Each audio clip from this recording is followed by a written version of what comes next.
Thank you brother Israel గారు. అలాగే మరి మన బైబిల్ స్టడీలో పాల్గొనే విషయంలో నాకు కూడా ఎంతో సంతోషం కలుగుతుంది. ఎందుకంటే మనది చిన్న గుంపు అయి ఉన్నా సరే ఎంతో వాక్యం పట్ల ఆసక్తి కలిగి ఉన్న గుంపు. దేవుడు క్వాంటిటీని చూసే దేవుడు కాదు, క్వాలిటీని చూసే దేవుడు. సో సహోదరి శిరీష గారు ఉన్నారు. రెండు వాక్య భాగంలో నేను చదివించేసి నేను ముందుకు వెళ్తాను. సహోదరి శిరీష గారు 119వ కీర్తన 18వ వచనము అదొకటి చదివినిపిస్తారు. తర్వాత మనం ఎక్కడి వరకు వచ్చి ఉన్నాము ఈ బైబిల్ స్టడీలో. ఆ, మీరందరూ కూడా నేను పోస్ట్ చేసిన క్విజ్ టెంప్లెట్ కూడా చూసారని నేను నమ్ముచున్నాను. మనము 41వ అధ్యాయం లో ఒక middle portion or almost concluding పోర్షన్కి వచ్చి ఉన్నాము. ఆది కాండము 41వ అధ్యాయంలో మనము ఆల్మోస్ట్ 44 వర్సెస్ కవర్ చేశాము.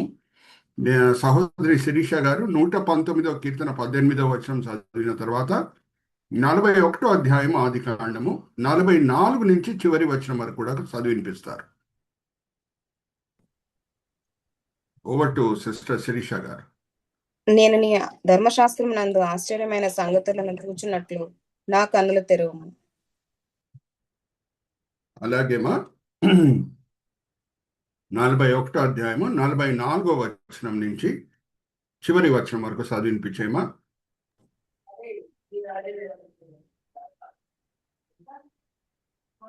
మరియు ఫరో యోసేపుతో, ఫరోను నేనే, ఆయనను నీ సెలవు లేక ఐగుప్తు దేశం అంతటను ఏ మనుషుడును తన చేతినైనను కాలినైనను ఎత్తకూడదని చెప్పాను.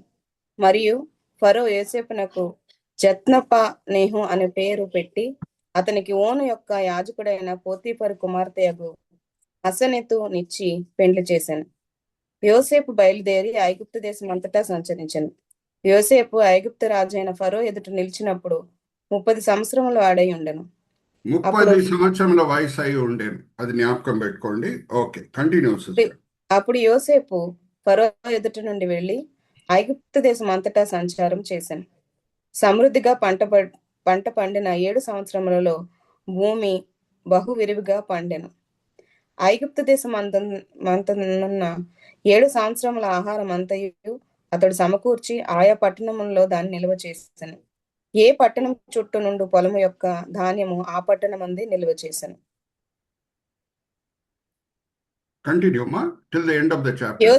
యోసేపు సముద్రపు ఇసుక వలె అతి విస్తారముగా ధాన్యం పోగు చేశాను. కొలుచుట అసాధ్యమైన గనుక కొలుచుట మానివేశాను. కరువు సంవత్సరములు రాకమునుపు యోసేపుకి 2 కుమారులు పుట్టిరి. ఓని యొక్క యాజకుడైన పోతీఫరు కుమార్తెయగు అసనతు అతనికి వారిని కనెను. అప్పుడు యోసేపు, అతడు నా సమస్త బాధను నా తండ్రి ఇంటి వారందరినీ నేను మర్చిపోనట్టు చేశానని చెప్పి తన జ్యేష్ఠ కుమారునికి మనష్య అని పేరు పెట్టాను. తర్వాత అతడు నాకు బాధ కలిగిన దేశమందు దేవుడు నన్ను అభివృద్ధి పొందించునని చెప్పి రెండవ వానికి ఎఫ్రాయిము అని పేరు పెట్టాను. మొదటి వాని పేరు మనష్షే, రెండవ వాని పేరు ఎఫ్రాయిం. ఐగుప్తు దేశమందు సమృద్ధి పంట పండిన సంవత్సరములు గడిచిన తరువాత యోసేపు చెప్పిన ప్రకారము 7 కరువు సంవత్సరములు ఆరంభమైన గాని ఐగుప్తు దేశం అంతటను ఆహారం ఉండెను. ఐగుప్తు దేశం అంతటను కరువు వచ్చినప్పుడు ఆ దేశస్థులు ఆహారం కోసము ఫరోతో మొరపెట్టుకునిరి. అప్పుడు ఫరో, మీరు యోసేపు నొద్దకు వెళ్లి అతడు మీతో చెప్పినట్లు చేయుడని ఐగుప్తీయులందరితో చెప్పాను. కరువు ఆ దేశం వెళ్ళి ఆయన చెప్పినట్టు మీరు చేయండి అని ఫరో చెప్తున్నాడు. Okay, continue. కరువు ఆ దేశం అన్నంతటిను ఉండను గనుక యోసేపు కొట్లన్నింటినీ విప్పించి ఐగుప్తీయులకు ధాన్యం అమ్మకము చేశాను. ఐగుప్తు దేశమందు ఆ కరువు భారముగా ఉండెను. మరియు ఆ కరువు ప్రతి దేశమందు భారమైనందున సమస్త దేశస్థులు యోసేపు నొద్దకు ధాన్యము కొనుటకు ఐగుప్తునకు వచ్చిరి. కంటిన్యూ మా. ఓకే, థ్యాంక్ యూ మా. సమస్త దేశ ప్రజలు ధాన్యం కొనుటకు ఐగుప్తునకు వచ్చిరి. చిన్న ప్రార్థన చేసుకొని మనం ముందుకు వెళ్దాం. తండ్రి, ఈ సమయం బట్టి ఎంతో వందనాలు. ఇక్కడ చేరిన ఈ జూమ్ మీటింగ్లో పార్టిసిపేట్ చేయుటకు వచ్చిన ప్రతి వ్యక్తి బట్టి ఎంతో వందనాలు తండ్రి. 17 మంది ఉన్నాము తండ్రి. ఎంతమంది ఉన్నామో దానికంటే ముఖ్యం తండ్రి, ఏ మనస్సు మేము వచ్చి ఉన్నామో అది మీరు గమనించే దేవుడై ఉన్నారు తండ్రి. ఈ బిడ్డలందరూ కూడా ఈ సాయంత్రం వేళ వాళ్ళ వాళ్ళ గృహాల్లో రిలాక్స్ అవుతూ ఉండవచ్చు, కానీ ఎంతో ఆసక్తితో మేము బైబిల్ స్టడీ చేత వాక్యపరంగా ఆత్మికంగా బలపరచబడాలని మంచి కోరికలతో వచ్చి ఉన్నారు. ఆశ కలిగిన ప్రాణంని మీరు తృప్తిపరిచే దేవుడై ఉన్నారు. అందరిని మీరు తృప్తిపరుస్తున్నారు, దీవిస్తున్నారు, ఆశీర్వదిస్తున్నారు అని మేము నమ్ముచున్నాం. ఈ జూమ్ మీటింగ్ స్టార్ట్ చేసిన సహోదరులు ఇద్దరు, విజయ్ బ్రదరు, ఇజ్రాయెల్ బ్రదర్ బట్టి కూడా ఎంతో వందనాలు. ఎంతో భారంతో, దర్శనంతో తండ్రి ఈ జూమ్ మీటింగ్ స్టార్ట్ చేయటమే కాదు, ఎంతో ప్రయాసపడి దాన్ని ముందుకు తీసుకొని వెళ్తున్నారు. ఇద్దరు సహోదరులను దీవించండి, ఆశీర్వదించండి. ఈ బైబిల్ స్టడీని మరి మీ చేతిలో సమర్పించుకుంటున్నాం తండ్రి. మా ప్రతి మాట, ఆలోచన, క్రియ మీ మనసుకి సంతోషము, మీ పేరుకి మహిమ కలిగేటట్లు మీ కృప చూపించండి. మీ వినపములు మేము యేసుక్రీస్తు పరిశుద్ధమైన నామమున వేడుకుంటున్నాం. ఆమేన్, ఆమేన్, ఆమేన్. అయితే ఇప్పుడు లెక్కనే నేను కొన్ని జనరల్ స్లైడ్స్ చూపించి 44వ వచనంకి నేను వస్తాను. Brother Vijay, you can show the first slide. మనము వాడే పద్ధతి ఏంటి బైబిల్ స్టడీలో అని అంటే, 3 అడుగులు మనం వేస్తేనే బైబిల్ స్టడీ వెనకాల ఉన్న గురి మనము సాధించినట్టు. మొదటిగా we go by observation, then we do the interpretation and then we will do the application. ఒక పుస్తకం తీసుకున్న తర్వాత అధ్యాయం బై అధ్యాయం, వచనం బై వచనం మనం చదువుకొని ముందుకు వెళ్ళే సమయంలో ఏ అధ్యాయం ఏ వచనంకి వచ్చామో దాన్ని చూచుట అబ్జర్వేషన్ అని అంటాం. ఆ వచనంలో ఉన్న అర్థం ఏంటో అర్థం చేసుకుంటుట దాన్ని ఇంటర్ప్రిటేషన్ అని అంటాం. నేర్చుకున్న పాఠాలని మన క్రైస్తవ జీవితంలో అమలుపరచుట దాన్ని మనము అప్లికేషన్ అని అంటాం. Observation, interpretation and application. అయితే ఇంకొక మాట కూడా మనం జ్ఞాపకం పెట్టుకోవాలి. లేఖనం అంతా కూడా నేను చదివించట్లేదు కానీ గుర్తు చేస్తున్నాను. 1 కొరింథీయులకు రాసిన పత్రిక 10వ అధ్యాయం 11వ వచనం ఏముంది? లేఖనమంతా కూడా ఎందుకు రాయబడేను? ఒక కారణము బుద్ధి కలుగుటకై, రెండో కారణము రోమిలికి రాసిన పత్రిక 15వ అధ్యాయం 4వ వచనము నిరీక్షణ పుట్టించుటకై. బుద్ధి కలుగుటకై, రెండోది నిరీక్షణ పుట్టించుటకై. ఇప్పుడు మనము గమనిస్తే యోసేపు నానా కష్టాలకి గురి అయ్యాడు ఆయన జీవితం ప్రారంభంలో. దాని తర్వాత ఆ సమయంలో రోమిలికి రాసిన పత్రిక 8వ అధ్యాయం 28వ వచనం కూడా రాయబడలేదు. కానీ అన్నీ సమకూడి నా మేలు కొరకే జరుగుతుంది అన్న విశ్వాసంతో దేవుని పట్ల నిలకడగా ఉన్నాడు కాబట్టి చివరిలో గొప్పగా ఆశీర్వదించబడటం మనం చూస్తున్నాం. సో ఎవరు విశ్వాసంలో నిలకడగా ఉంటారో వాళ్ళు చివరిలో ఆశీర్వాదం పొందుతారు అని అంటే అదే ఒక గొప్ప నిరీక్షణకి కారణం. మన క్రైస్తవ జీవితంలో కూడా మనం ఇరుకు మార్గంలో నడుచుకొని వెళ్ళే సమయంలో, సిల్వ మోసుకొని వెళ్ళే సమయంలో నానా కష్టాలకు మనం గురి అవుతూ ఉండొచ్చు. కానీ దేవుడు ఎలాగా వేరే విశ్వాస వీరుల పట్ల నమ్మకం ఉన్నాడో మన పట్ల కూడా నమ్మకం ఉంటాడు అనే విశ్వాసమే మనకి ఆ శుభప్రదమైన నిరీక్షణ పుట్టిస్తున్నది. నేను మిమ్మల్ని ఒక ప్రశ్న అడుగుతాను. మన దేవుడు మారే దేవుడా అండి? అన్మ్యూట్ చేసుకొని జవాబు ఇవ్వండి. మన దేవుడు మారే దేవుడా?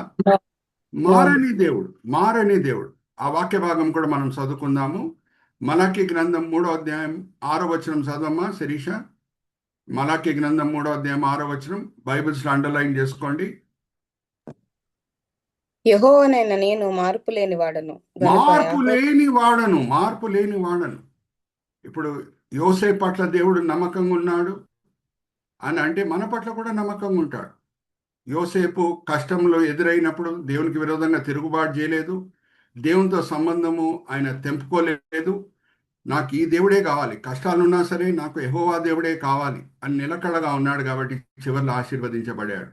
సో అలాగే మనం కూడా నిలకడగా ఉంటే ఆశీర్వదించబడతామనే మాట మనము జ్ఞాపకం పెట్టుకోవాలి. అందుకే లేఖనం ఎందుకు రాయబడి ఉన్నది? నిరీక్షణ పుట్టించుటకై, అలాగే బుద్ధి కలుగుటకై. ఇప్పుడు మనం గమనిస్తే బైబిల్లో ఆల్రెడీ మనం ఆదికాండంలో ఉన్నామండి. ఆదికాండంలో మనం గమనిస్తే ఎవరెవరు సరి అయిన నిర్ణయాలు తీసుకోలేదో వాళ్ళు దేవుని చేత ఆశీర్వదించబడలేదు. ఇప్పుడు ఈసావు యాకోబు మనం కథ తీసుకుంటే ఈసావుకి ఆకలి పూర్తి చేసుకోవటం ముఖ్యం అనిపించిందా, లేకపోతే జ్యేష్ఠ కుమారుని దీవెనలు పొందాలనేది ముఖ్యం అనిపించిందా? ఆల్రెడీ ఆ అధ్యాయాలు మనం దాటి వచ్చాం. నేను మిమ్మల్ని అడుగుతున్నా, ఆకలి తీర్చుకోవటం, శారీరక ఆకలి తీర్చుకోవటం ఆయనకు ముఖ్యం అనిపించిందా, లేకపోతే జ్యేష్ఠ కుమారుడై ఉన్న దీవెనలు ఏమేమి ఉన్నాయి అది పొందాలని ఆయనకి ఇష్టం ఉండిందా? ఆకలి తీర్చుకోవటం. చూడండి, దానివల్ల ఆయన ఏం పోగొట్టుకున్నాడు? బుద్ధి కలుగుటకై లేఖనము రాయబడి ఉన్నది. అందుకే ఇదే మాటని పౌలు భక్తుడు కూడా హీబ్రీలకు రాసిన పత్రికలో జ్ఞాపకం చేసుకొని ఏమంటాడు, మనము షార్ట్ టర్మ్ గెయిన్స్ కొరకు మన లాంగ్ టర్మ్ బెనిఫిట్స్ పోగొట్టుకోకూడదు అని ఎంతో చక్కగా పౌలు భక్తుడు రాస్తూ ఉంటాడు. అయితే ఈ మాట కూడా మనం చదువుకుందామండి. ఈసావు గురించి ఏమని రాయబడి ఉన్నదో 16వ వచనమమ్మ, హీబ్రీలకు రాసిన పత్రిక 12వ అధ్యాయం 16వ వచనం చదవండి. బుద్ధి కలుగుటకై లేఖనం రాయబడి ఉన్నది. హీబ్రీలకు రాసిన పత్రిక 12వ అధ్యాయము 16, 17.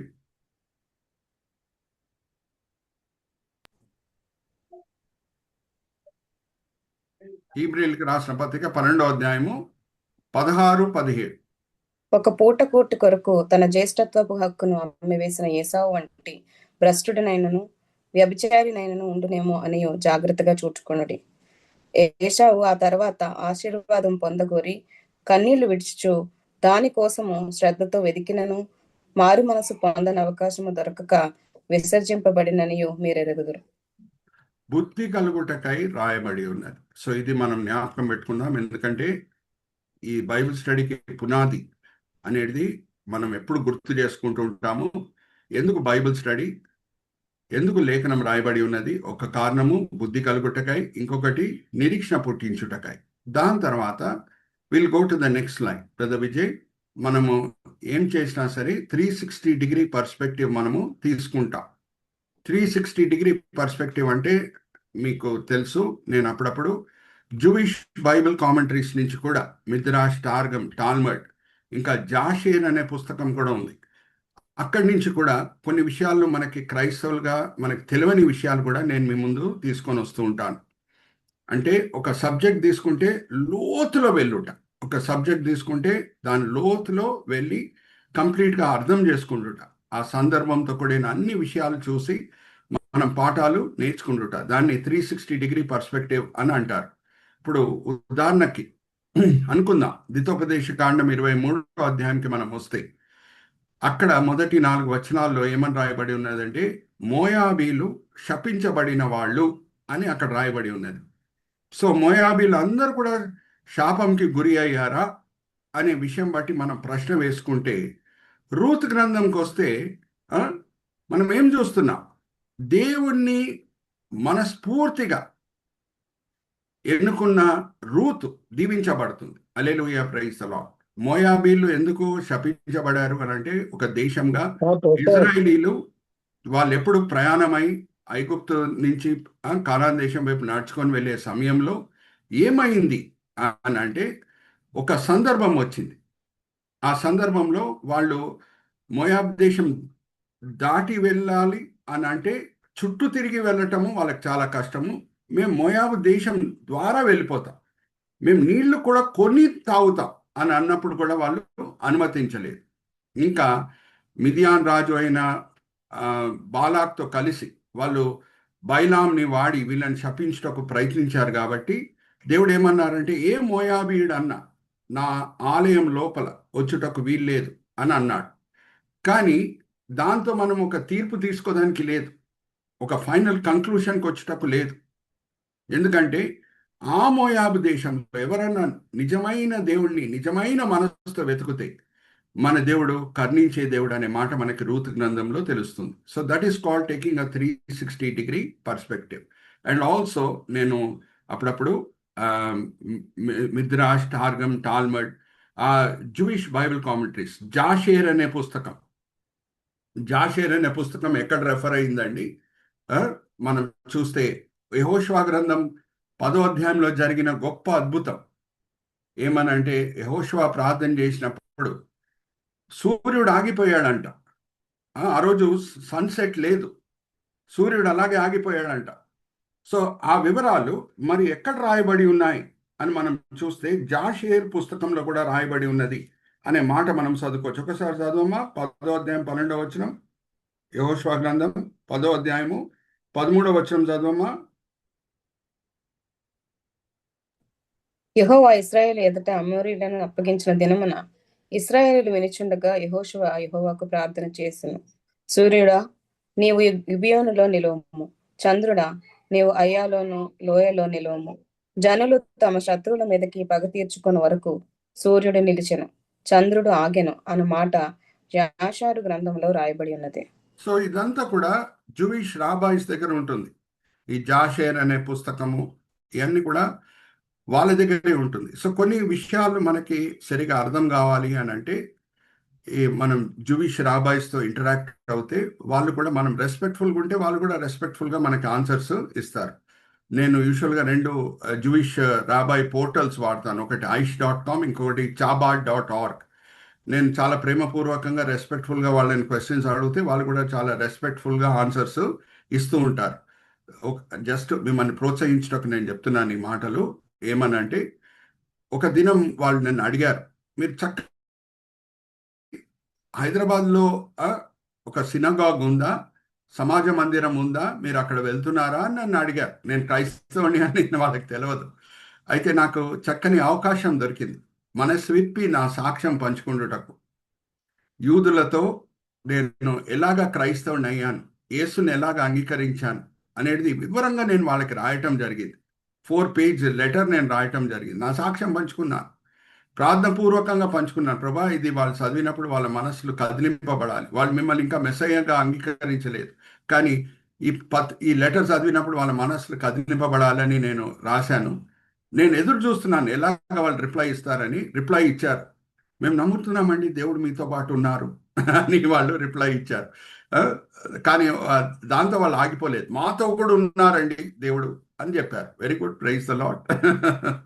అయితే రోమిలికి రాసిన పత్రిక 11వ అధ్యాయం కూడా మనం చదివితే దేవుడు మన పట్ల ఏం కోరుకుంటున్నారంటే మన దీవెనలు ఏంటో యూదులతో పంచుకుంటే వాళ్ళ మనసులో ఏదో ఈర్ష్య పుడుతుందంట. మన దగ్గర ఉంది ఏంటో అది వాళ్ళు గమనించి వీళ్ళు క్రైస్తవులు అయిన తర్వాత వీళ్ళు ఎలాగ ఆత్మీకంగా ఎన్ని దీవెనలు పొందుతున్నారనే విషయం చూసి ఈర్ష్య కలిగి వాళ్ళు కూడా క్రైస్తవులు అవ్వాలి అని దేవుడు కోరుకుంటారంట. హల్లెలూయా, praise the lord.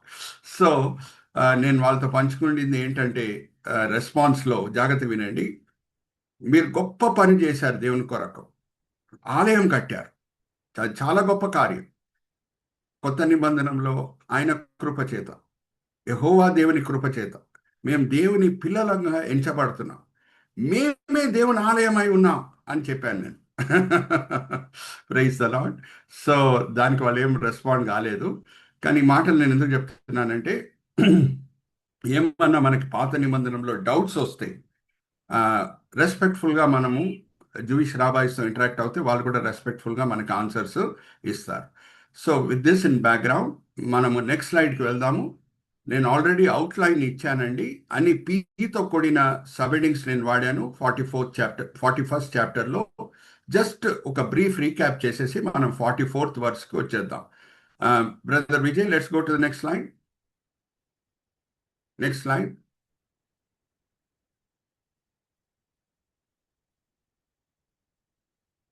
Next slide మనం వెళ్దాం. అవుట్లైన్ నేను ఇచ్చాను, అన్ని పీతో కూడిన సబ్హెడింగ్స్ వాడాను. మరి మీకు గుర్తు చేస్తున్నాను, స్టెప్ బై స్టెప్ మనం వెళ్దాము. ఇక్కడ చూడండి, ఫస్ట్ 8-7 వచనాలు ప్రావిడెన్స్ అంటే దేవుని చిత్తం ప్రకారంగా ఫారోకి కల వస్తున్నది. అది ఏదో అకస్మాత్తుగా జరిగిన సంఘటన కాదు, అన్నీ కూడా దేవుని చిత్తం ప్రకారంగా జరుగుతుంది. ఎందుకంటే దేవుని చిత్తం ఏంటంటే యోసేపు అక్కడ హెచ్చింపబడాలి, యాకోబు అయిన కొడుకులతో పాటు ఐగుప్తుకి రావాలి, 4 తరాలు వాళ్ళు అక్కడ ఉండాలి, 4 తరాల తర్వాత అక్కడ కానానీయుల పాపం కూడా పండుతుంది. అబ్రహాంకి ఇచ్చిన వాగ్దానం ప్రకారంగా వాళ్ళు మరి ఐగుప్తు ఇడిచిపెట్టి కానాన్ దేశంకి వచ్చి దాన్ని స్వాధీనపరచుకోవాలి. అన్నీ కూడా దేవుని సంకల్పం ప్రకారంగా జరుగుతుంది. సో మొదటి 7 వచనాల్లో ఫారోకు వచ్చిన 2 కళలు, ఆ 2 కళలు సారాంశం ఏంటంటే మొదట్లో సమృద్ధి, దాని తర్వాత కరువు. మొదట్లో సమృద్ధి, తర్వాత కరువు. ఆ కళ ఏదో అకస్మాత్తుగా రాలేదు. అందుకే brother Vijay can point a cursor. Providence అనే మాట మనం వాడాం దాన్ని వర్ణించుటకు ఆ కళని. ప్రావిడెన్స్ అంటే it is not a coincidence, ఏదో అకస్మాత్తుగా వచ్చిన కళ కాదండి, అది దేవుని చిత్తం ప్రకారం వచ్చిన కళ. 8వ వచనం, brother you can keep on pointing the cursor. Perturbed అంటే చాలా డిస్టర్బ్ అయిపోయాడు ఫారో. అయ్యో, ఈ కళ అర్థం ఏంటి? ఏదో జరగబోతుంది ఐగుప్తు దేశంలో అని ఆయన కంగారు పడుతున్నాడు. అందుకే మనము వాడిన సబెడింగ్ ఏంటంటే దానికి పర్టర్బ్డ్ అంటే disturbed. Brother Vijay can point a cursor. దాని తర్వాత 9వ వచనం నుంచి 13వ వచనం పాత్వే అంటే అప్పుడు అక్కడున్న ఒక సమయంలో ఖైదీ అయి ఉన్న cup bearer or wine taster, Pharaoh కింద పనిచేసే వైన్ టేస్టర్కి యోసేపు గుర్తొస్తున్నాడు. ఎలాగా వాళ్ళు చెరలు ఉన్నప్పుడు ఇద్దరు కూడా వైన్ టేస్టర్ ఇంకా చీఫ్ బేకర్ ఇద్దరు కూడా కళలు కన్నప్పుడు ఆ కళల అర్థం ఎలాగా యోసేపు కరెక్ట్గా చెప్పాడో అది ఈయన గుర్తొచ్చింది ఈ వైన్ టేస్టర్కి. సో ఆయనను తీసుకొని వద్దాం, ఆ చెరలో ఉన్న వ్యక్తిని తీసుకొని వద్దాం, ఆయన మీ కళకి అర్థం చెప్తాడని ఆ వైన్ టేస్టర్ ఫారోకి చెప్పటం మనం చూస్తున్నాం. అదే పాత్వే అంటే ప్రాబ్లంకి పరిష్కారం. ప్రాబ్లంకి పరిష్కారం ఏమంటారు? Showing a path in the darkness. Okay, showing a path in the midst of the problems. Any technical problem brother Vijay? We cannot point a cursor. ఒకసారి చూడండి, స్టెప్ బై స్టెప్ కర్సర్ కూడా పెడితే ఇంకా ఈజీగా ఉంటుంది అర్థం చేసుకోవడానికి. 14వ వచనం, యోసేపు చెరలో ఉన్నాడు. చెరలో ఉన్న యూనిఫామ్ ఒక రకంగా ఉంటుంది. ఆ యూనిఫామ్ వేసుకొని ఫారో దగ్గర తీసుకురావడానికి వీలవుతుందా? మీరు చెప్పండి, అన్మ్యూట్ చేసుకొని జవాబు ఇవ్వండి. అలాగే చెరలో ఉన్న యూనిఫామ్ వేసుకొని ఒక రాజు దగ్గర తీసుకురావడానికి వీలవుతుందా? వీలు కాదు. సో ప్రెజెంటెడ్, ఎలాగ ప్రజెంట్ చేశారు? మంచి వస్త్రాలు వేసి యోసేపుకి ఫారోస్ ప్రెజెన్స్కి ఆయనని తీసుకొని వస్తున్నారు. అప్పుడు ఫారో చెప్పే మాట ఏంటంటే, ఓ నువ్వు అన్ని కళల అర్థం చెప్తావంట, మరి ఇది దాని కళ అర్థం చెప్పు, నువ్వు గొప్పోన్వి అంట అని అన్నప్పుడు precept and principle verses 15 and 16. Precept and principle ఏంటంటే మనం దేవుని మీద ఆధారం పడాలి. నేను దేవుని సేవకుండా, అంతే.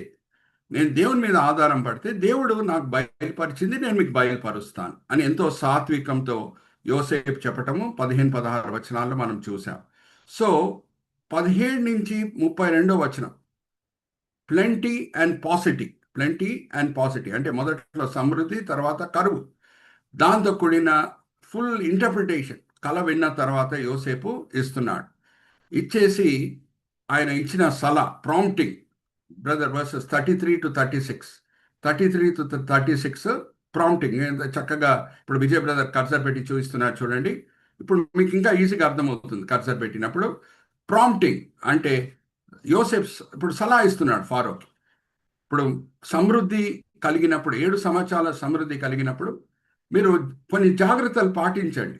అన్నీ మీరు తినేయకండి, కొన్ని స్టోర్ చేసి పెట్టండి. సమృద్ధి ఉంది కదా, అప్పుడు ఎంతో మిగులుతుంది కదా ఆహారము, దాన్ని అలాగ పాడేయకుండా స్టోర్ హౌసెస్లో పెట్టండి. ఎందుకంటే 7 సంవత్సరాల సమృద్ధి కాలం వచ్చిన తర్వాత 7 సంవత్సరాల కరువు కాలం కూడా రాబోతుంది. ఆ సమయంలో ఈ ఆహారంని మనము వాడుకోవచ్చు అని ప్రాంప్టింగ్ ఇచ్చి ఇంకొక మాట అంటున్నాడు, ఐగుప్తులో ఉన్న మంచి జ్ఞానిని ఈ ప్రాజెక్ట్కి మీరు ఇన్ఛార్జ్గా పెట్టండి అని చెప్పినప్పుడు దేవుడు ఇచ్చిన ప్రేరేపణ బట్టి ఫారో ఏమంటున్నాడంటే, నీకంట గొప్ప జ్ఞాని ఈ ఐగుప్తులు ఎవరు లేరు, నేను నిన్ను ప్రైమ్ మినిస్టర్గా చేస్తాను, నిన్ను నేను ప్రాబ్లమ్ సాల్వర్గా చేస్తాను. Versus 37 to 44. ఇది ఒక్కసారి చదవమ్మా. ఇక్కడ మనం ఆపాం కాబట్టి నేను ఇది చదివిస్తున్నాను. లాస్ట్ బైబిల్ స్టడీ మనం ఇక్కడ ఆపాము. ఒక్కసారి చదవమ్మా 37 నుంచి 44. శిరీష సహోదరి చదివి వినిపిస్తారు. ఆ మాట ఫరో దృష్టికి తన సమస్త సేవకుల దృష్టికి యుక్తమై ఉండెను గనుక అతడు తన సేవకులను చూచి, ఇతని వలె దేవుని ఆత్మగల మనుషుని కనుగొనగలమా అని అనెను. మరియు ఫరో, ఇతడు ఇదంతయు నీకు తెలియపరిచిన గనుక నీ వలె వివేక జ్ఞానములు గలవారెవరనూ లేరు. నీవు నా ఇంటికి అధికారివై ఉండవలెను. నా ప్రజలందరూ నీకు విధేయులై ఉందరు. సింహాసన విషయములో మాత్రమే నేను నీకంటే పైవాడనై ఉందును అని యోసేపుతో చెప్పాను. మరియు ఫరో, చూడుము, ఐగుప్తు దేశం అంతటి మీద నిన్ను నియమించి ఉన్నానని యోసేపుతో చెప్పాను. మరియు ఫరో తన చేతినున్న తన ఉంగరము తీసి యోసేపు చేతికి పెట్టి సన్నపు నార బట్టలు అతనికి తొడిగించి అతని మెడకు బంగారపు గొలుసు వేసి తన 2వ రథం మీద అతన్ని ఎక్కించెను. అప్పుడు వందనము చేయుడని అతని ముందర జనులు కేకలు వేశారు. అట్లు ఐగుప్తు దేశం అంతటి మీద అతని నియమించాను. థ్యాంక్ యూ అమ్మా. ఇప్పుడు ఒక మాట నేను మీతో పంచుకోవాలి. ఏమనంటే ఖురాన్లో కూడా యోసేపు గురించి ఒక చాప్టరే ఉంది. ఏమనంటే దాంట్లో ఆ చాప్టర్ పేరు ఏంటంటే యూసుఫ్. యోసేపుని ఏమంటారంటే యూసుఫ్. ఇప్పుడు కొంచెంమంది ముస్లిమ్స్ మనల్ని క్రిస్టియన్స్గా గుర్తించి మనల్ని కొంచెం కన్ఫ్యూజ్ చేయడానికి ప్రయత్నిస్తూ ఉంటారు. అందుకే నేను కొంచెం లోతులో వెళ్ళి మీతో ఈ మాటలు పంచుకుంటున్నాను. రేపు ఎవరన్నా మిమ్మల్ని ఏ ముస్లిం అన్న ఒక క్వశ్చన్ అడిగితే మీరు ఖురాన్ని ఆధారం చేసుకొని ఆయనకు జవాబు ఇవ్వచ్చు. దాని తర్వాత ఆయన మరి ఇంకొక మాట మాట్లాడలేడు ఏ ముస్లిం అన్న మనల్ని కన్ఫ్యూజ్ చేయడానికి ప్రయత్నిస్తే. ఎందుకంటే నేను ఒక కంపెనీలో పనిచేసేటప్పుడు ఒక ముస్లిం ఉండేవాడు. ఆయన వచ్చి ఒక దినము లంచ్కి వస్తావా అని అన్నాడు. సరే, మేము లంచ్కి వెళ్ళాం. లంచ్ చేసిన తర్వాత నన్ను ఒక క్వశ్చన్ అడిగాడు. సురేష్ గారు, ఏ రాజ్యంలోన్నా ఇద్దరు రాజులు ఒకేసారి ఉండడానికి వీలుందా అండి అని అన్నాడు. వీలు ఉండదు అని అన్నాను. దాని తర్వాత ఆయన అడిగాడు, అబ్రహాం దేవుడు ఈ సృష్టికి రాజువా అని అన్నప్పుడు అవునండి అని అన్నాను. యేసుక్రీస్తు కూడా రాజువా అని అంటే అవునండి అని అన్నాను. మరి మీరే అన్నారు కదా రెండు రాజులు ఉండడానికి వీలు లేదని నన్ను కార్నర్ చేయడానికి ప్రయత్నించాడు. జాగ్రత్త వినండి. రెండు రాజులు ఉండడానికి వీలు కాదు కదా అని మీరే చెప్పారు కదండి సురేష్ గారు. మరి యెహోవా దేవుడు రాజు అని అంటున్నారు, యేసుక్రీస్తు కూడా రాజు అని అంటున్నారు. మరి నేను నాకు సరిగా అర్థం అవట్లేదు అండి అని నన్ను కార్నర్ చేయడానికి ఆ ముస్లిం ట్రై చేశాడు. నేను ఆల్రెడీ ఖురాన్ చదివి ఉన్నాను. జాగ్రత్త వినండి. అప్పుడు నేను ఖురానే వాడి 12వ అధ్యాయం ఖురాన్లో సూరా నంబర్ 12 యూసుఫ్ అనేది ఉంటుంది. అక్కడ ఒక సంఘటన ఉంది. యోసేపు అన్నలు వచ్చి యోసేపు ముందు సాగిలపడి, ఓ ఐగుప్తు రాజా, మా ఆకలి సమస్య నుంచి మమ్మల్ని విడుదల చేయి అని అడిగే ఒక మాట ఖురాన్లో రాయబడి ఉన్నది. అయితే నేను ఆ ముస్లింని అడిగాను, ఖురాన్లో ఈ మాట ఉందా అని అంటే ఉన్నది అని అన్నాడు. ఆ సమయంలో రాజు ఎవరు అని అడిగారు. రాజు ఎవరు అంటే ఫారో అని అన్నాడు. మరి యోసేపు అన్నలు వచ్చి యోసేపుని కూడా రాజు అని అంటున్నాడు కదా అని అన్నాను. ఇంకా ఆయన దగ్గర జవాబు లేదు. యోసేపు యేసుక్రీస్తు ప్రభువాన్ని సూచిస్తున్నాడు. Hallelujah, praise the Lord. Are you all with me? జాగ్రత్తగా వినండి. హీబ్రీయులకు రాసిన పత్రిక 1వ అధ్యాయం 1వ వచనం. అనేక సార్లు నేను గుర్తు చేశాను, మరి గుర్తు చేస్తున్నాను. యేసుక్రీస్తు ప్రభువారు ఇంకా లోకంకే రాలేదు. సూచనల ద్వారా, ప్రవచనాల చేత పరమ తండ్రి యూదులతో ప్రవక్తల చేత మాట్లాడుతూనే వచ్చాడు. ఎందుకంటే ఒక్క యేసుక్రీస్తు ప్రభువారి జీవితం మీద లోక రక్షణనే ఆధారపడి ఉంది. ఎవరు కూడా యేసుక్రీస్తు ప్రభువారి జీవితము, ఆయన శిల్వ మరణము, ఆయన పునరుద్ధానము, ఆయన ఆరోహణమై వెళ్ళుట, ఇవన్నీ కూడా అకస్మాత్తుగా జరిగిన సంఘటన అని చెప్పడానికి వీలు ఉండకూడదని పరమ తండ్రి అనేక సమయంలో అనేక విధానాలుగా పితరులతో, అంటే యూదుల పితరులు ప్యాట్రియాక్స్తో మాట్లాడుతూనే వచ్చాడు ప్రవక్తల చేత అనే మాట హీబ్రీయులకు రాసిన పత్రిక 1వ అధ్యాయం 1వ వచనంలో ఉంది. ఒకసారి చదవమ్మా. హీబ్రీయులకు రాసిన పత్రిక 1వ అధ్యాయం 1వ వచనం. పూర్వకాలమందు నానా సమయంలోనూ నానా విధములుగాను ప్రవక్తల ద్వారా మన పితరులతో మాట్లాడిన దేవుడు. నానా సమయంలో నానా విధానాలుగా. ఒకటి వచ్చి ప్రవచనాలు, యేసుక్రీస్తు ప్రభువు కన్యకకే జన్మిస్తాడని యెషయా గ్రంథం 7వ అధ్యాయం 14వ వచనం. ఆయన బెత్లెహేంలోనే జన్మిస్తాడని మీకా గ్రంథం 5వ అధ్యాయం 2వ వచనం. ఆయన శిల్వ మరణం పొందుతాడని 22వ కీర్తన 16వ వచనం. ఆయన పునరుద్ధానుడై సమాధి మీద విజయం పొంది బయటికి వస్తాడని కీర్తన గ్రంథం 16వ అధ్యాయం 10వ వచనం. ఆయన ఆరోహణమై వెళ్తాడని 68వ అధ్యాయం 18వ వచనం. అలాగే సూచనలు కూడా ఉన్నాయి. యోసేపు యేసుక్రీస్తు ప్రభువాన్ని సూచిస్తున్నాడు పాత నిబంధనలో. యోసేపు జీవితంలో ఏం జరిగినాయో యేసుక్రీస్తు ప్రభువారి జీవితంలో కూడా అదే జరిగినాయి. నేను మిమ్మల్ని అడుగుతున్నా, యేసుక్రీస్తు ప్రభువారి సహోదరులు మొదట్లో యేసుక్రీస్తు ప్రభువాన్ని గెలి చేశారా లేదా? Yes or no? ఎస్. చదవండి ఒకసారి. యోహాను సువార్త 7వ అధ్యాయం 4-5 వచనాలు చదవమ్మా. యేసుక్రీస్తు వారి సహోదరులు కూడా యేసుక్రీస్తు ప్రభు వారి పట్ల విశ్వాసం చూపించలేదు. ఆయనను గేలి చేయటం కూడా మనం చూస్తున్నాం. యోహాను సువార్త 7వ అధ్యాయం 4-5 వచనాలు చదవమ్మా. బహిరంగమున అంగీకరింపబడిన ఓర్వాడెవడును తన పని రహస్యమున జరిగింపడు. నీవు ఈ కార్యములు చేయుచున్న ఎడల నిన్ను నీవే లోకమునకు కనపరుచుకొనమని చెప్పిరి. ఆయన సహోదరులైనను ఆయన యందు విశ్వసించలేదు. చూడండి, గేలి చేస్తున్నాను, నువ్వు నజరేతు గ్రామంలో కూర్చొని ఎందుకు అద్భుతాలు చేస్తున్నావు? యెరూషలేంకి వెళ్ళు, అక్కడ ఇంకా ఎక్కువ మంది ఉంటారు, వాళ్ళ ముందు అద్భుతాలు చేయి, అప్పుడు నమ్మొచ్చు కావచ్చు నువ్వే మెస్సయ్యా అని గేలి చేస్తున్నారు. అలా సహోదరులు కూడా ఆయన నమ్మలేదు. కానీ మరి మిమ్మల్ని ఒక ప్రశ్న అడుగుతున్నాను. ఒక దినము యోసేపు అన్నలు ఎలాగ మారు మనసు పొందారో అలాగే యేసుక్రీస్తు ప్రభువారి సహోదరులు కూడా మారు మనసు పొందారా లేదా? ఆరోహణమైన ప్రభువారు పునరుద్ధానుడై సమాధి మీద విజయం పొంది బయటకు వచ్చిన తర్వాత, ఆరోహణమైన తర్వాత యేసుక్రీస్తు ప్రభువారి సహోదరులు మారు మనసు పొందారా లేదా? పొందారు. యూదా పత్రిక ఎవరు రాశారు? యేసుక్రీస్తు ప్రభువారి సహోదరుడే. అలాగే యాకోబు పత్రిక అంటే అది జెబెదీ కుమారుడైన యాకోబు చేత రాయబడలేదండి, అది కూడా యేసుక్రీస్తు ప్రభువారి సహోదరుడు యాకోబే రాశాడు. వాళ్ళ పేర్లు ఎక్కడున్నాయి? యాకోబు ఇంకా యూదా యేసుక్రీస్తు ప్రభువారు సహోదరులు అనే మాట ఎక్కడ రాయబడి ఉన్నది? మత్తయి సువార్త 13వ అధ్యాయం 52వ వచనం చదవమ్మా.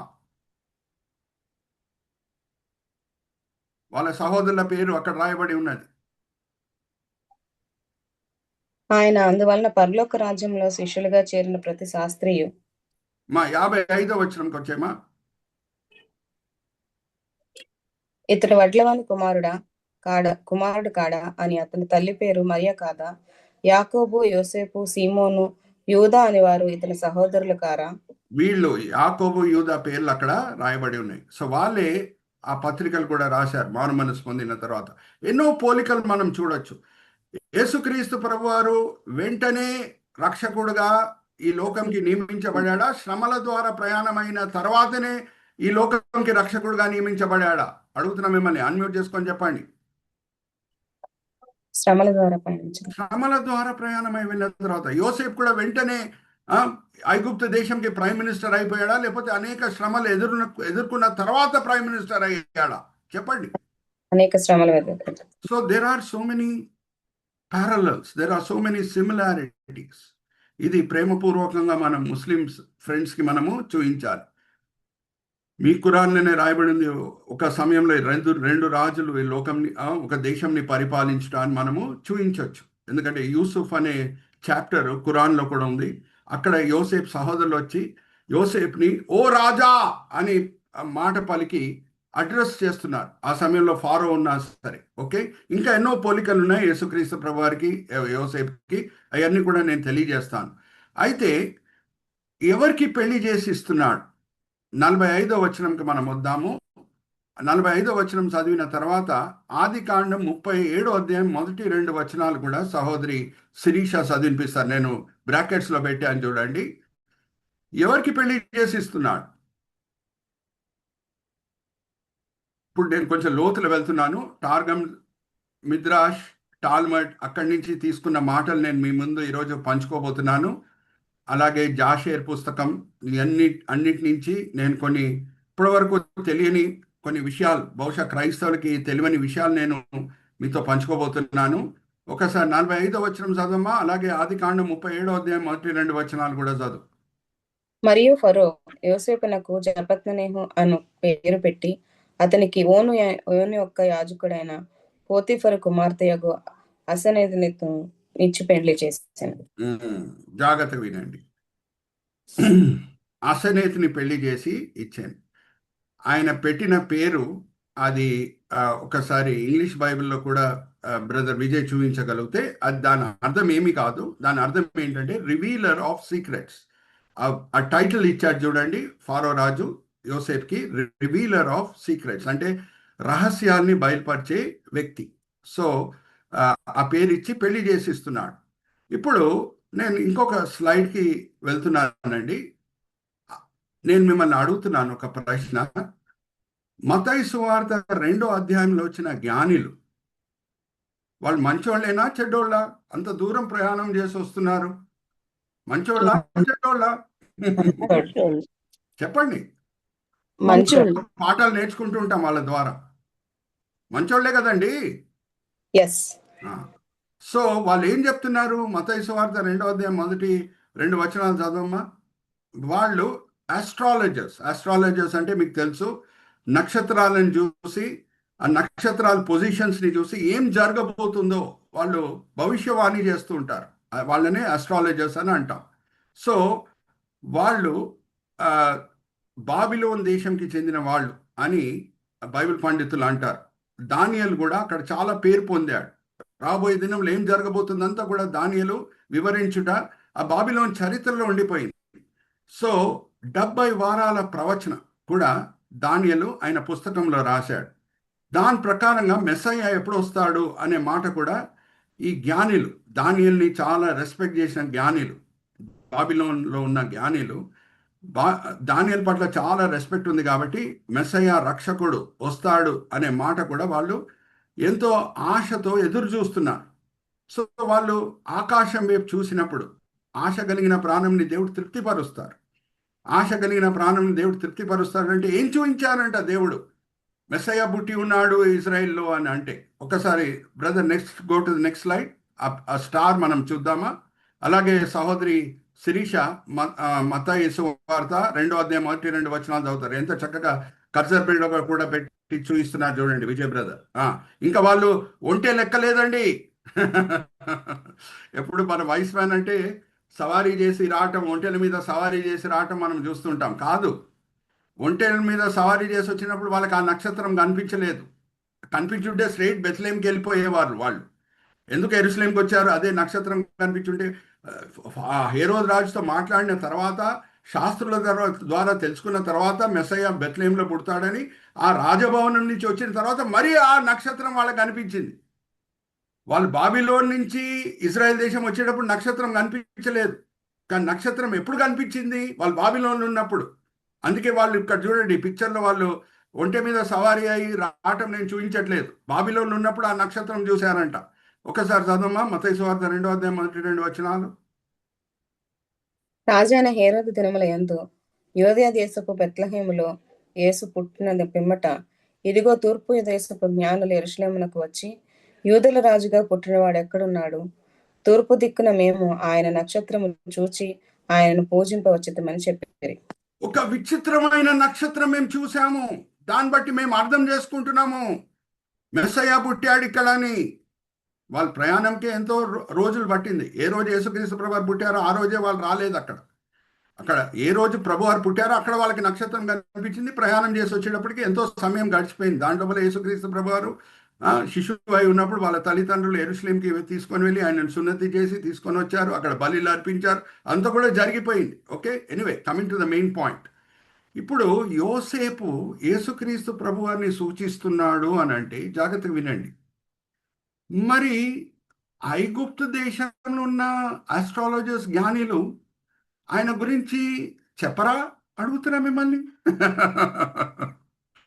యోసేపు ఇప్పుడే మనం చూసాం కదా, ఆయన యేసుక్రీస్తు ప్రభువారిని సూచిస్తున్నాడండి. ఇంకా మనము చివరి వచనంకి వస్తే యేసుక్రీస్తు ప్రభువారు ఎలాగ లోక రక్షకుడు అయి ఉన్నాడో జాగ్రత్త వినండి. ఆ వచనం కూడా నేను చివరి వచనం 41వ అధ్యాయం చివరి వచనం నేను చదివిస్తున్నాను. శారీరక ఆహారం విషయంలో ఎలాగ లోక రక్షకుడు అయి ఉన్నాడో మా చివరి వచనం చదవమా. నేను మిమ్మల్ని ఒక ప్రశ్న అడగబోతున్నాను. కరువు ఓన్లీ ఐగుప్తు దేశము కానాన్ దేశంకి వచ్చిందా? ప్రపంచం అంతా కూడా వచ్చిందా? ఒకసారి మనం చూద్దాం.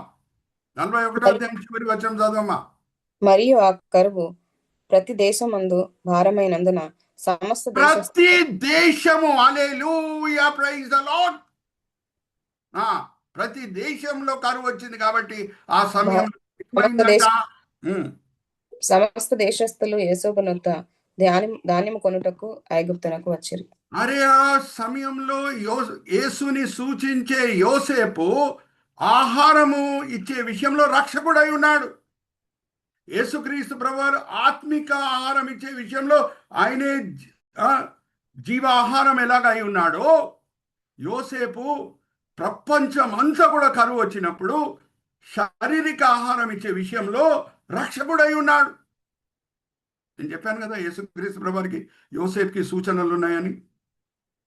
సో మరి మిమ్మల్ని అడుగుతున్నా, ఓన్లీ ఐగుప్తు కానాన్ దేశంకి ఆయన రక్షకుడు అయి ఉన్నాడా ఆహారం ఇచ్చే విషయంలో, లేకపోతే అన్ని దేశంలకా? బైబిల్ ప్రకారంగా చూస్తే మీరే చెప్పండి. అన్ని దేశంలో. అన్ని దేశంలో.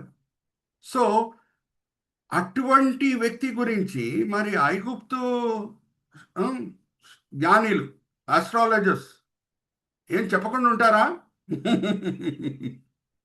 చెప్పండి, ఎస్ ఆర్ నో, చెప్తారు. చెప్తారా? చెప్తారు. చెప్తారు. So will go step by step. ఏది మిథ్రాష్ టాల్మడ్లో రాయబడి ఉందో అది ఎలాగ జరిగింది, ఎలాగ అది ఆ, చివరిలో వాళ్ళు చెప్పినట్టు ఎలా జరిగింది అంతా కూడా నేను ఈరోజు మీతో పంచుకుంటున్నాను. ఓకే, నెక్స్ట్ స్లైడ్కి మనం వెళ్దాం. అమ్మా ఆ వాక్యం కూడా చదివేమా. 37వ వచనం. యోసేపు వయసు ఎంత ఆయన ఐగుప్తుకు వచ్చినప్పుడు? 37వ అధ్యాయం, ఆదికాండం 1-2 వచనాలు. యాకోబు తన తండ్రి పరదేశవాసిగా ఉండిన కానాను దేశములో నివసించెను. ఉమ్, యాకోబు వంశావళి ఇది. ఉమ్. యోసేపు 17 వాడై సంవత్సరాల వయసు ఉన్నప్పుడు ఆయన అన్నలు ఆ తన సహోదరులతో కూడా వ్యాపారస్తులకి అమ్మి వేసేసి 17 సంవత్సరాల వయసు ఉన్న యోసేపు. ఓకే, 17 సంవత్సరం జ్ఞాపకం పెట్టుకోండి. సో అందుకే ఇక్కడ చూడండి, నెక్స్ట్ స్లైడ్ మనం చూద్దాం. కానీ అప్పుడే చాలా అందంగా ఉన్న వ్యక్తి చూడండి. లెఫ్ట్ సైడ్ పిక్చర్ మీద కర్సర్ పెట్టండి. 17 years but very handsome. Okay, very very handsome. Okay, ఎవరు కొంటున్నారు ఆయనని? పోతిఫర్ కొంటున్నాడు. ఓకే, ఇదంతా జూయిష్ ఆర్ట్ గ్యాలరీ నుంచి నేను తీసుకున్న పిక్చర్స్ అండి. అమ్మా, ఈ పోతిఫర్కి గడ్డమన్నా మీసమన్నా మీకు కనిపిస్తుందా? చెప్పండి, మీరే అన్మ్యూట్ చేసుకోండి. లేదు పాస్టర్. గడ్డము మీసం కనిపించట్లేదు. ఎందుకంట? మా జాగ్రత్తగా ఎప్పుడన్నా మీరు మీరు కూడా పవర్ పాయింట్ ప్రజెంటేషన్ చేస్తారు. మీలో కూడా దేవుడు కొంచెంమందిని ఉపదేశకులుగా వాడుకోబోతున్నాడు. ఎస్పెషల్లీ అపోస్తల కార్యం 8వ అధ్యాయంకి మీరు వచ్చినప్పుడు ఫిలిప్పు ఇథియోపియా దేశం నుంచి వచ్చిన నపుంసకునికి సువార్త చెప్పటం, దాంతో కూడిన పిక్చర్స్ తీసుకున్నప్పుడు కొంచెం జాగ్రత్తలు పాటించి పిక్చర్స్ తీసుకోండి. ఎందుకంటే ఎటువంటి పిక్చర్స్ మనం చూస్తాము అని అంటే ఆ నపుంసకునికి దాడి ఉన్నట్టు, మీసాలు ఉన్నట్టు మనకు అనిపిస్తాయి. ఒక నపుంసకునికి మీసాలు దాడిలు వస్తాయండి? హార్మోన్స్ క్రియేట్ అవుతాయా? మీసాలు దాడిలో వచ్చే హార్మోన్స్ ఆయన శరీరంలో? అడుగుతున్నా మిమ్మల్ని, అన్మ్యూట్ చేసుకొని చెప్పండి. నో. సో ఎప్పుడైనా పిక్చర్స్ మీరు సెలెక్ట్ చేసినప్పుడు అపోస్తల కార్యం 8వ అధ్యాయం ఫిలిప్పు సువార్త పంచుకుంటున్నాడు నపుంసకుడు అంటే కరెక్ట్ పిక్చర్ని సెలెక్ట్ చేసుకోండి. కొంచెం మంది మంచి జ్ఞానం వాడి ఎటువంటి పిక్చర్ పెడతాడంటే ఫిలిప్పు నపుంసకుడు పక్కన కూర్చొని ఉన్నాడంటే ఆ నపుంసకునికి దాడి ఉండదు, మీసం ఉండదు. Are you all with me? So ఇక్కడ పోతిఫర్కి దాడి మీసం కనిపిస్తుందా? చెప్పండి. No pastor. కనిపించట్లేదు. జూయిష్ ఆర్ట్ గ్యాలరీలో వెళ్ళి చూస్తే కనిపించట్లేదు. ఏంటి? జాగ్రత్తగా వినండి. ఇప్పుడు నేను మిమ్మల్ని ఒక ప్రశ్న అడుగుతున్నాను. ఈవెన్ యూదుల సమాజంలో యాజకులుగా ఎంపికబడిన లెవీలు వేరే ప్రజల వల్లే వాళ్ళు ఉండొచ్చా? ఆర్ పరిపూర్ణంగా వాళ్ళు వేరే వ్యాపారం ఏమైనా చేయొచ్చా? ఉద్యోగం చేసుకోవచ్చా? వ్యవసాయం చేసుకోవచ్చా? బట్టలు అమ్మొచ్చా? లేకపోతే పరిపూర్ణంగా దేవుని పనికి సమర్పించుకోవాలా? చెప్పండి మీరే. లెవీలు, బైబిల్లో ఉన్న లెవీల గురించి చెప్తున్నా. వాళ్ళు వేరే వ్యాపారాలు చేసుకోవచ్చా? ఉద్యోగాలు చేసుకోవచ్చా? ఆర్ పరిపూర్ణంగా దేవుని పనికి సమర్పించుకోవాలా? పరిపూర్ణంగా దేవునికి సమర్పించుకోవాలి. అయితే జాగ్రత్తగా వినండి. కొంచెం మంది చాలా పేరు పొందుటకు, సమాజంలో చాలా పేరు పొందుటకు వాళ్ళు చేసే కొన్ని పొరపాట్లు కూడా ఉన్నాయి. ఓకే, జాగ్రత్త వినండి. అడుగు బై అడుగు, మెట్టు బై మెట్టు మనం వెళ్దాం. ఓకే, ఈరోజు మీరు కొన్ని కొత్త విషయాలు తెలుసుకోబోతున్నారు. ఇదంతా కూడా టార్గం మిద్రాష్ దాంట్లో రాయబడి ఉన్నది, టాల్మడ్లో రాయబడి ఉన్నది. సో ఈ పోతిఫరు ఈయన ఆల్రెడీ మనం చూస్తే is captain of the God, అంటే ఒక మంచి పదవి కలిగి ఉన్న వ్యక్తి. ఫారో దగ్గర ఆల్రెడీ మంచి పదవి కలిగి ఉన్న వ్యక్తి. అయితే ఇక్కడ నేను లెఫ్ట్ సైడ్ యూదుల భాషలో రాసిన మాట నేను పోతిఫర్ పేరు అనేది పెట్టాను. బ్రదర్ కర్సర్ పెట్టి చూపించండి. పోతిఫరా, పోతిఫరా. రా అంటే సన్ గాడ్. ఐగుప్తు దేశంలో ఉన్న సూర్యుడు, ఐగుప్తు దేశ ప్రజలు సూర్యుడిని పూజిస్తారు.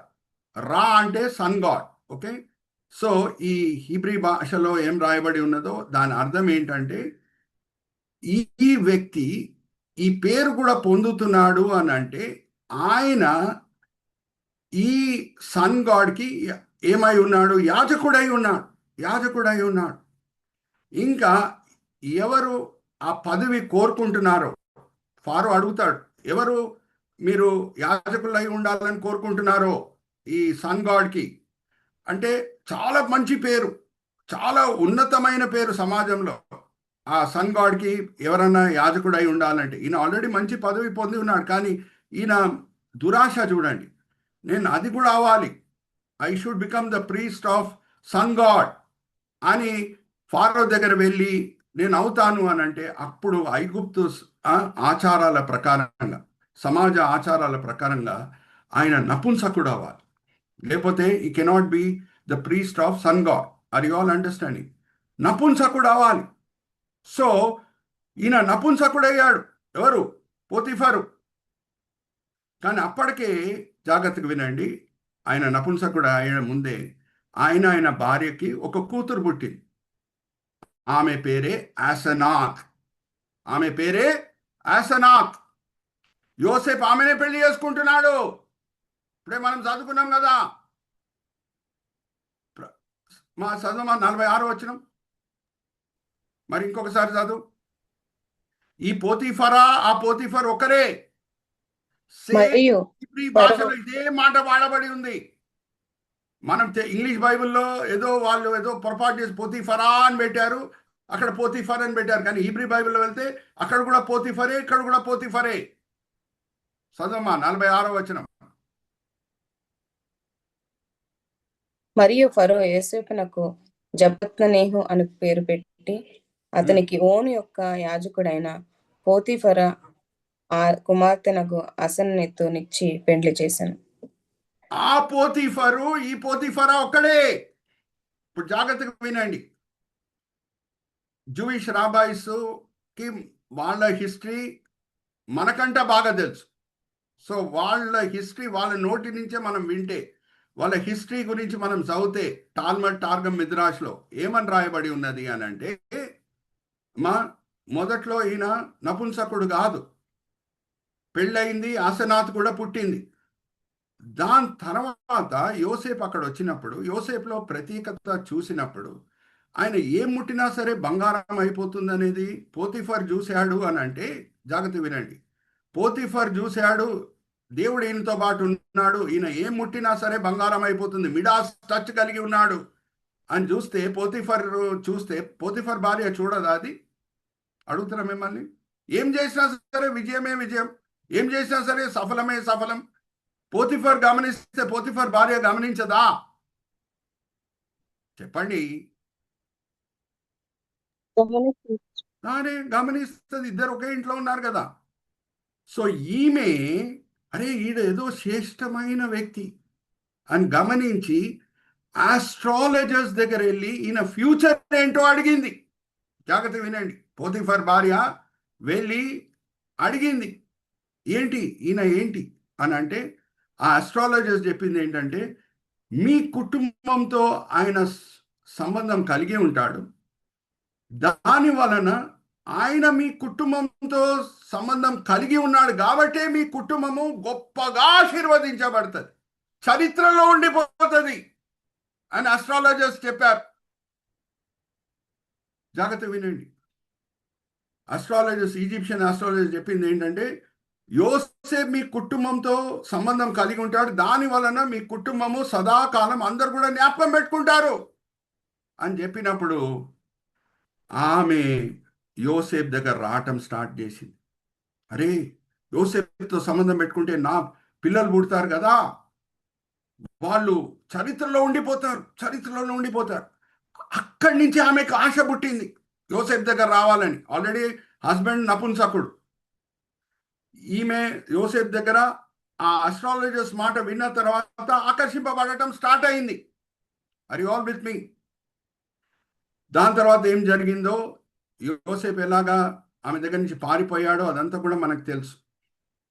దాని తర్వాత ఇప్పుడు మనం చూస్తే జాగ్రత్తగా వినండి, యోసేపు మరి పోతిఫరు కూతురే ఆసనాథ్ని పెళ్లి చేసుకుంటున్నాడు అనుకుందాం.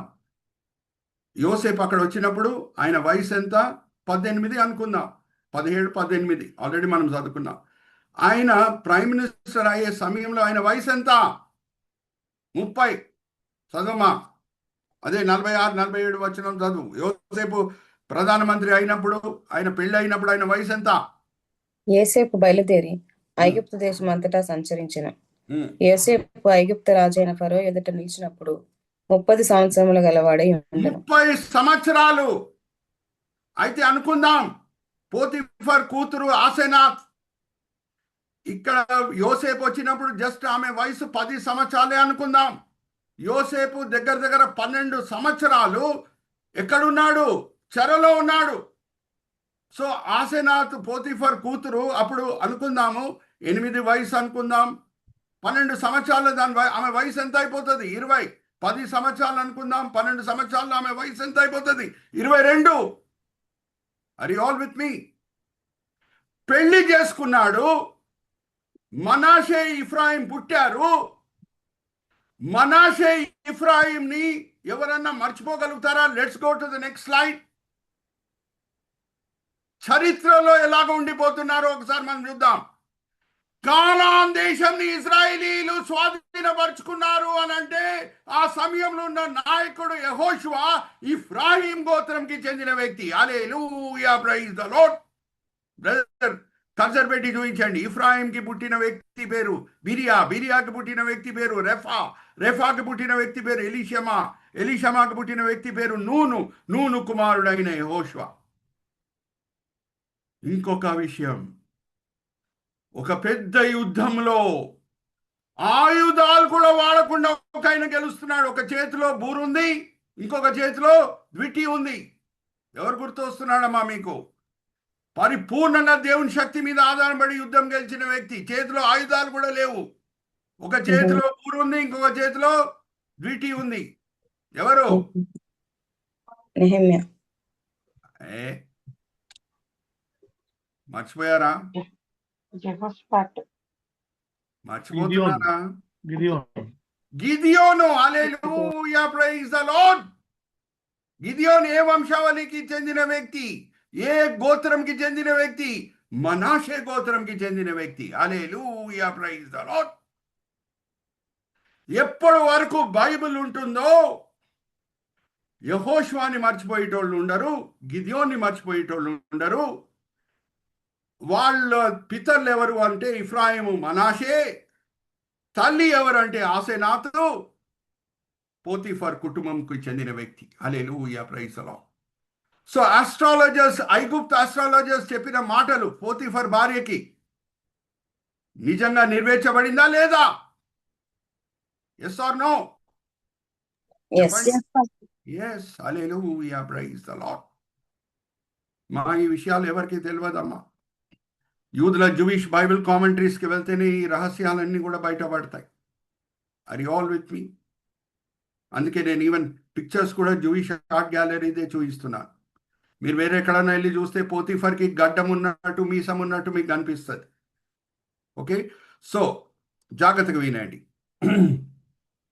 ఆస్ట్రాలజర్స్ చెప్పింది నెరవేర్చబడింది, కానీ డైరెక్ట్గా ఆసెనాత్ తల్లి వారి ద్వారా కాదు. ఆసెనాత్ తల్లి దగ్గర యోసేపు రావట్లేదు.